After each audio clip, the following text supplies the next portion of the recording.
réaction, le véhicule continue de circuler à la même vitesse et sur la même trajectoire. La distance parcourue pendant ce temps de réaction est donc essentiellement liée à la forme physique du conducteur, au fait qu'il ait consommé des stupéfiants ou de l'alcool, à son état de fatigue, etc. Réponse C. C. Non. Réponse D.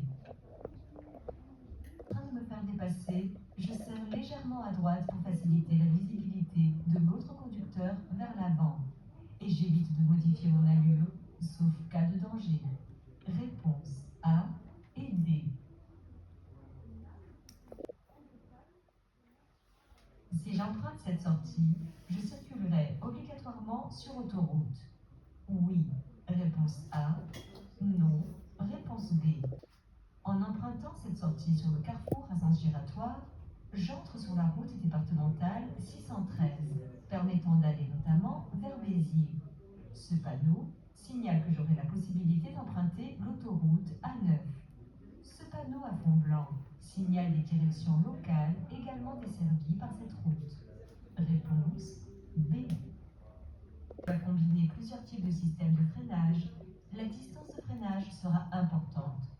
À vitesse égale, le stationnement s'effectue en bataille. Je stationne dans ces emplacements, de préférence en marche arrière.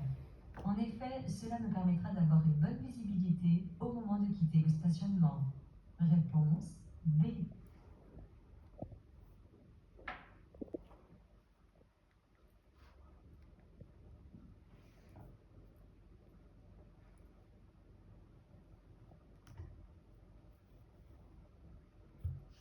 L'automobiliste contraint le motard à modifier sa trajectoire de la chaussée.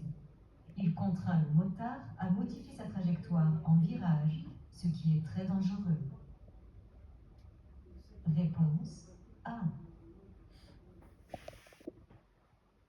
Pendant la première quinzaine du mois, les conducteurs doivent stationner. Côté pair, réponse A. Côté impair, réponse précise que dans cette zone, le stationnement est unilatéral à alternance semi-mensuelle.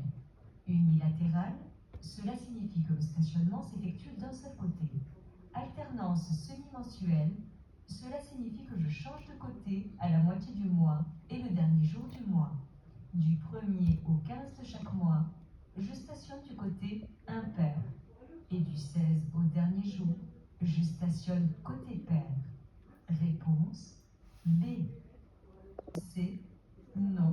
Réponse D. Le pare-brise et les vitres latérales avant doivent avoir une transparence suffisante et ne provoquer aucune déformation ou modification notable des couleurs. Le fait de ne pas respecter les conditions de transparence requises est puni de l'amende prévue pour les contraventions de la 4e classe et d'un retrait de 3 points. Réponse B et C. Ces deux boissons servies en restaurant contiennent la même dose d'alcool. Oui. Réponse A. Non. Réponse B. Dans les débits de boissons, bars, restaurants et discothèques, toutes les boissons alcoolisées servies contiennent environ la même dose d'alcool, à savoir 10 g d'alcool pur. Il y a donc environ la même quantité d'alcool dans un verre de vin de 12 centilitres que dans une bière de 25 centilitres. En revanche, une bière de 50 centilitres contient une double dose d'alcool, soit environ 20 g d'alcool pur. Réponse B. C'est un véhicule d'intérêt général prioritaire.